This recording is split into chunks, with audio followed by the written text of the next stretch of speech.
Okay, hello everybody, and welcome to this presentation of Language and Disadvantage in Education, which is part of a series of presentations for Polyglot Conference Global 2020. Before I start off this presentation, I wanted to express my gratitude to Mr. Richard Simcott, who allowed me to be a part of this amazing lineup of presentations, and I was really moved by his idea of making this year's lineup be super diverse, which is why I will be switching back and forth in between two different speech communities to represent both of them for this presentation. If you are someone with any form of disability, you can totally go ahead and click on the closed captions to watch the rest of this video. Great. So to start off this presentation and to go through the segments for this conversation, I would start off by talking about the different segments that we're going to be covering for this discussion. So first off, researching the constitutions of Ireland and India. This conversation briefly explores the language protection acts that are often overlooked for attempting to prioritize personal profit over language revitalization by the respective governments. And this research also attempts to critique an example of the continuity of a homogeneous approach to language teaching that makes children lose their interest to learn about their cultural backgrounds and to develop an unconscious bias that perpetuates a sense of negativity towards their native culture. And this evidence is provided from a set of empirical data in relation to the collected media reports that document cases of linguistic disadvantage. Lastly, by analyzing the aspect of cultural prosperity of these communities, this paper seeks to dismantle the myth of educational labeling for first language Irish and Bengali speakers from vulnerable backgrounds in academia who are constantly demotivated due to their linguistic identity and ethnic background. So, this is the first official slide for this presentation. And so this slide goes by the name of Language, Imperialism, and Constitutional Policies for Irish. Right. So constitutional policies are a form of protection for the language communities who have been able to promote their linguistic identity far and wide. In comparison to other linguistic communities who fail to achieve such degree of national or international importance, their identity is subjected to a failure of recognition in relation to the federal system, which mandates regulations for language protection acts and strategies to combat disenfranchisement. Right. It is crucial for researchers to understand the extreme points of destructive forces both of these languages had to encounter to solidify their places into the culture of the nation. And to discuss some of these elements that are directly linked to lowering the speaking populations, we would be considering the following historical events for Irish. So first off, historical evidences confirm the dominance of the English language in the 1800s made a significant impact on the Irish language usage of the privileged class, which contributed to lowering the speakers in numbers. A significant drop in the population was caused by the Great Famine in the year 1846 to 1848, which lowered their numbers to an alarming degree. So one thing that I wanted to add for this conversation right here is the fact that this event particularly affected the underprivileged people. It did not affect the privileged class. And due to the fact that the underprivileged class was the main, most of the people who were speaking Irish back in the day, since these factors were affecting them, it definitely lowered itself in numbers, and that definitely affected the way people would go about speaking this language in the future. And until 1871, the introduction of national schools in Ireland banned the usage of Irish, enforcing an English-only policy. And all of these events caused basically an amalgamation of situations that propagated to lowering these speakers in numbers. Right. And from the 19th century, the Irish language reform was it started to reach out to a larger public discourse with the publication of Irish newspapers, new literature, and attempts that were made to include Irish in the school curriculum. And so these are the events that kind of put Irish at a very risky position, in addition to how it started to get saved by its population. So that's the discussion for this slide. And the next one, it talks about the way, when we are exploring the constitutions that make the provisions for undoing this effects of oppression, right, we find the following examples from Ireland, where the Constitution of the Republic of Ireland has made the provision for Irish to be the first as well as the national language of the country. alongside English serving as a second language. So that's mentioned in the Act 8 of the Constitution. And in addition to that detail, there are a little more descriptive elements for policymaking that are cited on this slide right here. So you can see here that, the government kind of has ensured that if they are sending out information, the federal information, if they're sending out those things to the larger public by any form of media, so by issuing pamphlets or other things, they're going to be published in both languages. So that promotes language accessibility. And the other one, too, making the services of language specialists available for Irish-speaking community. So for people, especially for the older generations who are not able to connect with their younger counterparts, they need this kind of support, and it's really awesome that they're doing it.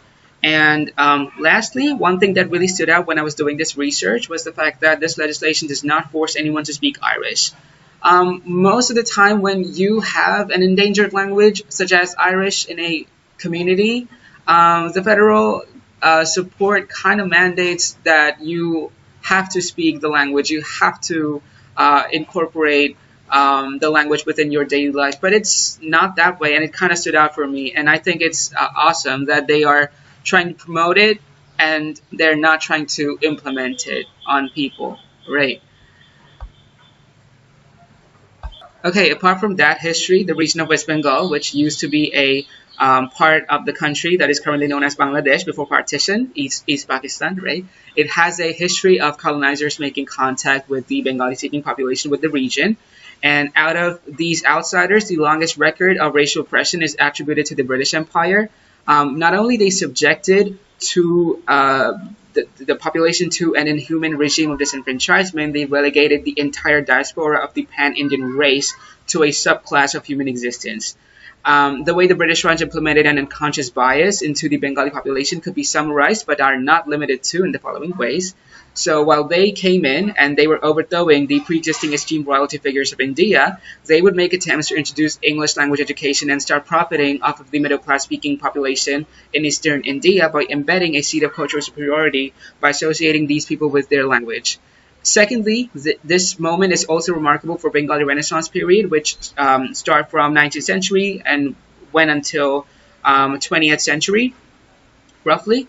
And this is the moment when elitist groups of English-educated Bengali people would engage into policymaking, literary production, and other forms of media, different forms of media productions that did not allow the representation of regular people, if that makes sense.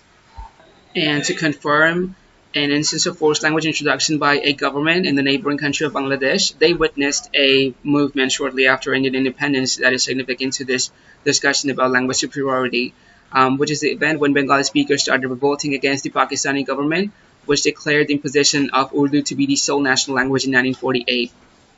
On February 21st, 1952, people were protesting for linguistic rights in East Pakistan, currently known as Bangladesh, uniformly to protect their linguistic identity, which was majorly composed of Hindu people at the time. And this was a rare sight to see in the history of manifestation. And in order to uphold the Indian values, the Constitution of India makes provision for language protection acts and has a selected number of 22 languages as of now in August 2020 that are considered as scheduled languages, and Bengali is one of them. India does not have a constitutionally recognized national language. However, it allows the usage of English and Hindi as official languages in the nation. Bengali is the state official language for West Bengal, Tripura, and in some particular regions of Assam. The way the recent currents have been developing from commercial sectors that strongly affect the job market in both of these regions. Statistically, Ireland has more English-dominated business markets, and for West Bengal, the trade market is subjected to the dominance of Hindi and English from second language speakers, right? And you could say that a characteristic of multilingual environment has its pros and cons in relation to language teaching and cultural sustainability, which is often labeled as a product of mixed nature, especially for the Bengali population living in the southern part of the state. So right here we are going to be talking about the contemporary situation for Irish. About 83.6% of Ireland's citizens speak Irish as a mother tongue, or 3.5% of the population speak Irish as a first language, which is alarmingly low, and you can understand why that will be considered as an endangered language for that reason. According to a 1991 census, 32% of the population can speak Irish in one way or another, but it's difficult to gauge the population's actual ability to speak the language. Um, in relation to that, the West Coast regions of Ireland, recognized as Irish speaking, they are called the Gaeltacht, account for only 23% of the country's population, but for 45% of the households that speak Irish. In other words, the use of Irish in these regions far surpasses the national average, and also it appears that these labels of usage have remained stable over the past few decades. And this particular region, that is Gaeltacht, they kind of have started a movement um, to promote Irish language and culture in primary schools and secondary schools, where the language teaching is happening right now in Irish as a first language, by the way. And they offer English as a second language in the schools, and it's very popular outside of this region, which is why it's kind of spreading. And it's a really good initiative to promote this culture outside this region. Yeah. Right. When we talk about the contemporary situation for Irish in academia, however, throughout Ireland, English medium of instruction at all levels in schools is very common. But I'm probably butchering this pronunciation, but they have been able to accrue a sound reputation outside Gaeltacht, which is the region that is known as the breeding ground of this movement that promote Irish language and culture. And these schools allow Irish to be the primary medium of instruction at every level, in addition to teaching English as a second language. And for most universities in Ireland, it is very hard to find courses in Irish. However, you would be able to find courses in, let's say, French, Italian, German, Spanish, all these big European languages that are part of the European Union. They are there, but to find a course in Irish language, it's very rare. So that's something that the academic policymakers should be considering to think about. And when we talk about the contemporary situations for Bengali in academia, well, government schools in West Bengal provide education in Bengali as a first language for education instruction. And for most universities, it's not uncommon to find a dual degree path. So you could either do your degree entirely in English, or you could choose to go with Bengali language for your degree. It's totally up to you. And in addition to this scenario in the universities, nevertheless, Bengali students from government schools happen to be always at an unfair disadvantage, where a lack of linguistic skills eliminate them from job opportunities that are being offered to the students from English medium schools, due to their institutionalized command over English language being viewed as a profitable resource in the job market. Although a generalization for this case is not supposed to be accurate, there are students from these Bengali medium schools who go on to do research, who go on to do uh, about their ways to do solo endeavors that earn them recognition. And it's really unfair that this is happening. But in order to understand how this has been affecting the schools for the region of West Bengal that promote education in Bangla, the eponym for, yeah, Bengali is the eponym for Bangla, by the way. That's the actual word. So the way it happens is that these English medium schools pop up almost every other day in the region, and the parents who are living in the neighborhood, they would want to send their kids to these English medium schools because they guarantee job opportunities right away. They offer federal support and things like that, and it's really unfair that they would be promised with these things, but it does not represent what goes on in a generalized way. There are schools who would never do those things to you, but they would promise these things to you to attract more students. And this is one of the main reasons why the enrollment in the Bengali medium schools have dropped significantly in the recent years. And these parents of these students kind of strive to send their kids to English medium schools. And when they do that, what happens is that they encounter a confusing situation in the family because none of their parents would be able to talk to them in English, and it's kind of confined in between the spaces of academia. So that's why that creates a linguistic confusion for the children, and it hinders their growth for learning a language properly. Right. So the contemporary situation for Bengali, it's a good thing. It's a whole thing that makes me really happy. So 2011 census data reports that 86.22% of the population in West Bengal speak Bangla.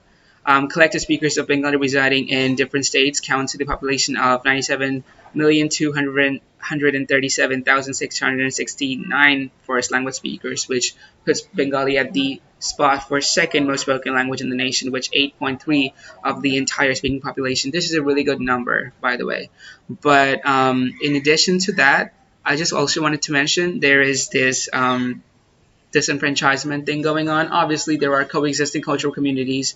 Obviously, there are different linguistic communities who speak different languages basically, and a language shift for them is very necessary to survive in this environment, which is why they move to like big cities to find jobs and to get into uh, colleges, and they have force them to not to use their language, to not be able to express themselves in their own way. And that puts them at an unfair disadvantage as well. So it's not just about how Bengali is being affected by these English medium schools, but at the same time, Bengali speakers also have been subjected to a debate that puts the underprivileged people who are coexisting in the neighboring cultural communities at an unfair disadvantage. Yeah. Okay, so now we're coming to the part where we talk about code switching as a mean of prestige. So code switching is basically a way how you could incorporate two different languages in your conversation to express something, and it has been perceived by different demographics differently. Younger people would want to associate this linguistic feature way more than the older population would. And I found this comment that came from a research that was conducted in 1970 that talked about how it was so much visible in the Irish community, and how the international effects were starting to become more and more common for the speakers. In addition to talking about that, they also reflected how it has not been a part of study for the corpus linguistics for that time being. Okay, it was 1970. Okay, and in relation to these things, it kind of becomes stigmatized. As you can see, the last line right here, Irish English code switching follows international trends in being perceived as aberrant and thereby generally stigmatized by the speech community. So older Bengali speaking population would also not want you to do that.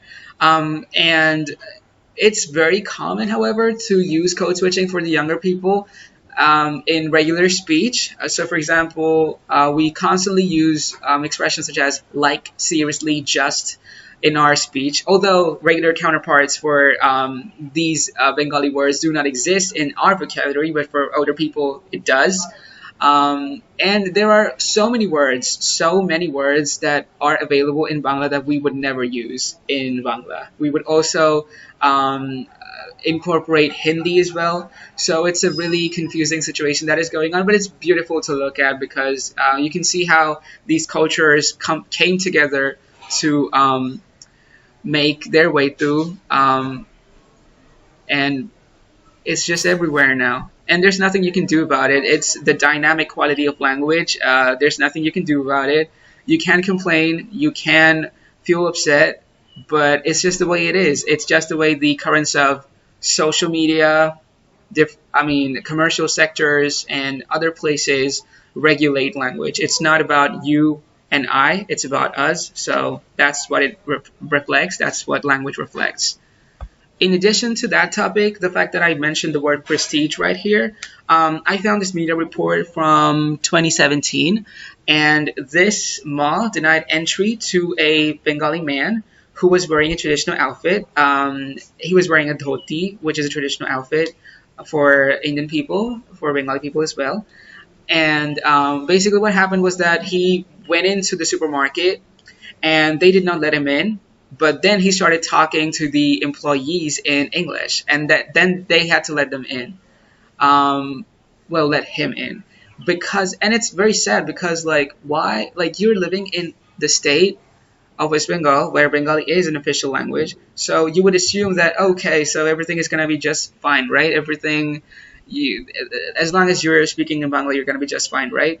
Wrong. It doesn't work like that. So prestige allows you to portray yourself as a member of a certain class, and it is a deceptive linguistic expression, you could say, and it's really harmful for people who deliberately are trying to promote their cultural identity, but they can't for these particular reasons. Okay, so now we're talking about language teaching in for Irish, and well, this study from 2015. This is a very famous one, by the way. There was this statement that said the Irish language was recognized officially by the education system when the teaching of Irish was placed on the primary and post-primary school programs in 1878.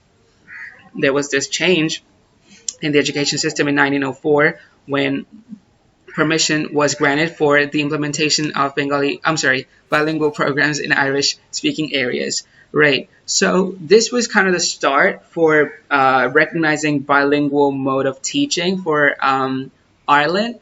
And it definitely started a conversation about how people should be educated in their own native language, especially when it is endangered. It's labeled that way. So it seemed for them to be an easy way out. On the other hand, for Bangla, the language teaching um, has been heavily affected by this decision that was implemented by the Left Front government in 1980, who introduced Bengali-only policy for primary education for government-funded schools. And obviously, it has been criticized so much because it affected the representation of Bengali students in national competitive exams. Most government schools follow the Bengali medium curriculum, but they have a tendency to disregard any prior knowledge the student has been able to earn in relation to English language. And due to that, when they come in, let's say for fifth year of high school, they are going to start from the scratch by teaching them the alphabet, which is very detrimental.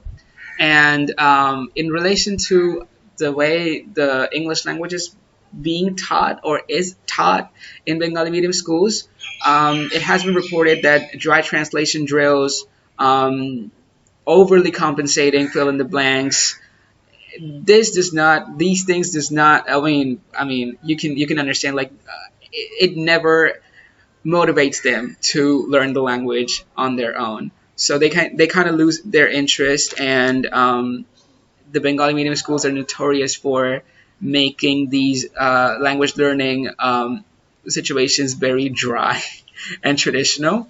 So I do think there is room for growth. I do think there is room for development, but as long as these people keep holding on to the traditionalist type of teaching, it would be very hard to combat that. So for this slide, language preservation and the power of social media, um, I was able to find this TED Talk from 2016 when Teresa Lynn presented multiple resources about how a thriving Irish language community exists online, and that helps people to connect with their own cultural roots once again.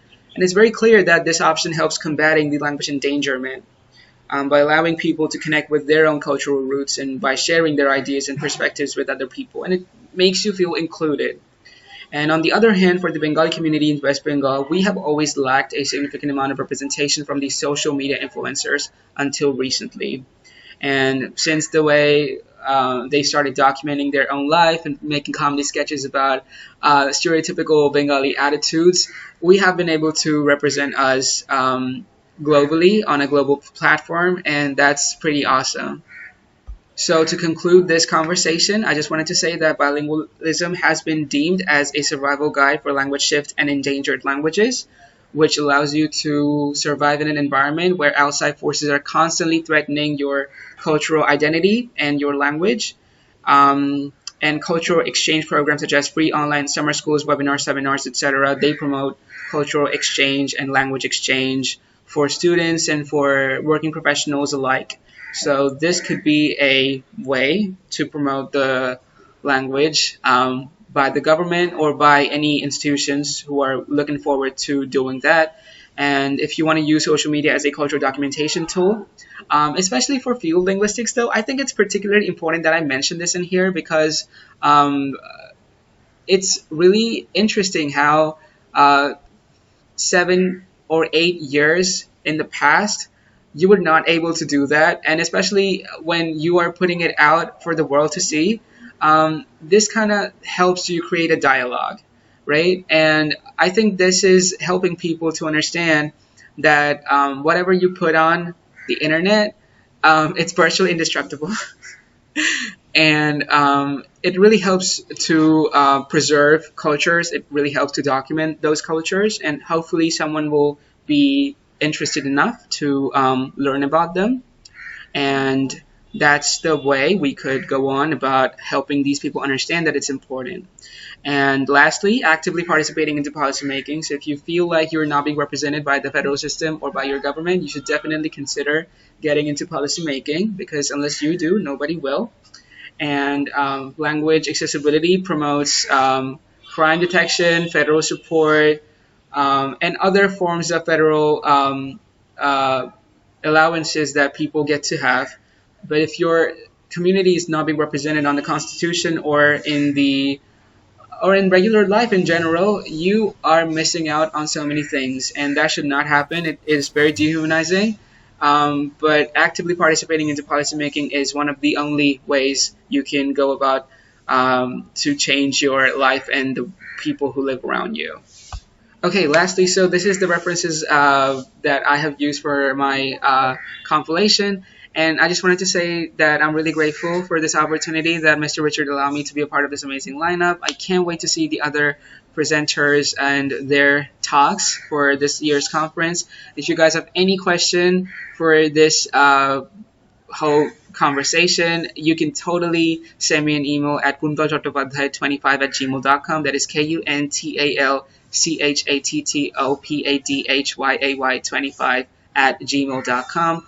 Or I'm pretty sure he's gonna allow us to like host a Q&A on YouTube. So I'm really looking forward to seeing you guys in there. Until next time, keep on learning languages and keep on sharing your thoughts about them. Don't ever stop doing that, right? Okay, bye.